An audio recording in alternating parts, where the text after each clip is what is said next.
Pendakwa terkenal, Ustaz Abid Lu telah membuat sidang media dan bersiaran secara langsung di platform media sosialnya.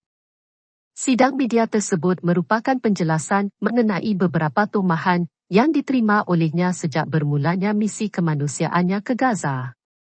Di awal sidang medianya, beliau memaklumkan tetap menghormati individu-individu seperti Capris dan Nadir Al-Nuri.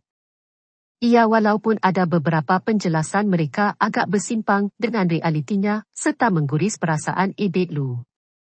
Jadi, sidang media tersebut adalah jawapan daripada soalan-soalan yang berkecamuk terutamanya mengenai penulisan Nadir Al-Nuri semalam. Pertama sekali, Ustaz Abid Lu UEL memaklumkan yang beliau telah pergi ke sana menggunakan duit sendiri. Beliau juga tidak pernah membuka sebarang tabung untuk pergi ke Gaza.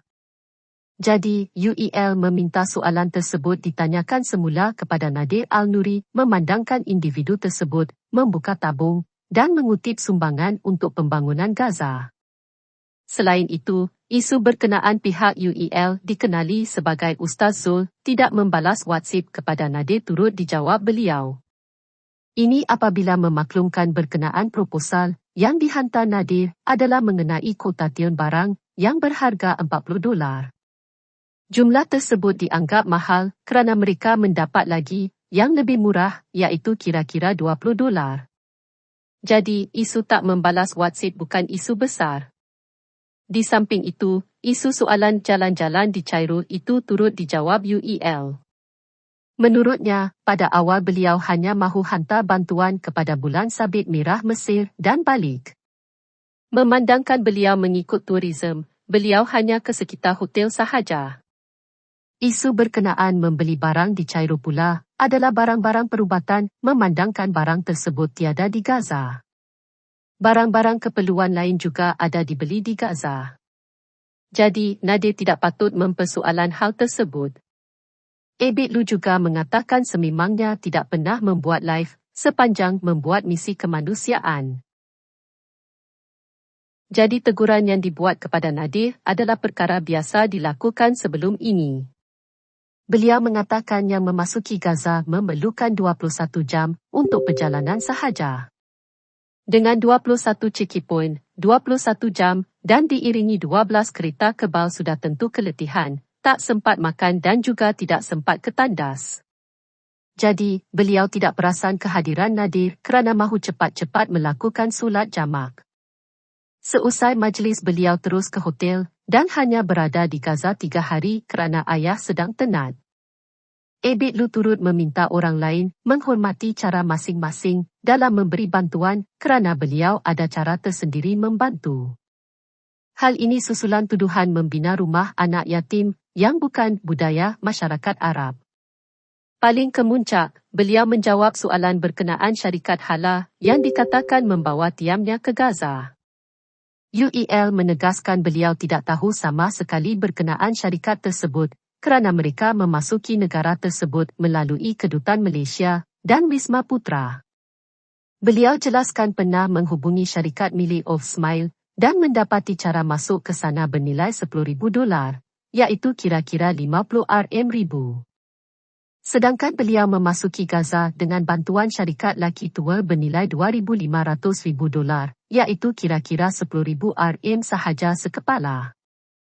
Namun, yang membuatkan mereka lama di sana adalah mendapat kelulusan dua pihak, iaitu Kerajaan Mesir dan juga kelulusan Mesir. UEL juga menjawab lagi beberapa tuduhan yang diterima dan menjelaskan apa sebabnya berlaku di sebalik kontroversi tersebut. Jadi, beliau berharap segala tuduhan tersebut dijawab dan membersihkan namanya. Mana hilang 20 RM juta? Dalam pada itu, Ustaz Abid Lu mempersoalkan bagaimana 20 juta RM yang dikumpul Ketua Pegawai Eksekutif Cinta Gaza Malaysia, Muhammad Nadir Al-Nuri hasil kutipan tabung derma diagihkan kepada rakyat Palestin. Menerusi sesi sidang media yang disiarkan secara langsung di media sosial sebentar tadi, Abid terpaksa bertanya mengenai perkara tersebut. Ia selepas segelintir warganet mendakwa beliau menggunakan duit sumbangan rakyat Malaysia untuk menjayakan misi kemanusiaan di Gaza. Menjawab tuduhan tersebut, pendakwa berusia 36 tahun itu berkata, beliau telah menggunakan duitnya sendiri. Ini bagi menanggung segala kos perbelanjaan sepanjang berada di sana. Ramai yang maki saya, mereka ingat saya bawa duit rakyat Malaysia pergi sana. Yang kumpul duit ini adalah pertubuhan bukan kerajaan, di mana kali ini diketuai oleh Nadir. Ada dalam live, dia beritahu dapat 20 juta RM. Jadi yang kumpul duit ni adalah Nadir. Bukan sikit, banyak dia kumpul hasil kebaikan rakyat Malaysia. Jadi dia tanya saya, patut soalan tu dituju kepada beliau, terangkan mana duit 20 juta RM tu. Saya pun bukan nak tanya, tapi ada yang maki saya. 20 juta RM tu setahun, tahun depan 20 juta RM lagi, dan seterusnya. Banyak mukat sana yang baik dan ikhlas, tapi saya tujukan soalan pada Nadir. Ada bukti, risit begitu begini soalnya. Diharap kemelut isu ini dapat diatasi dengan segera. Kerana imej agama Islam dan negara Malaysia menjadi pertaruhan.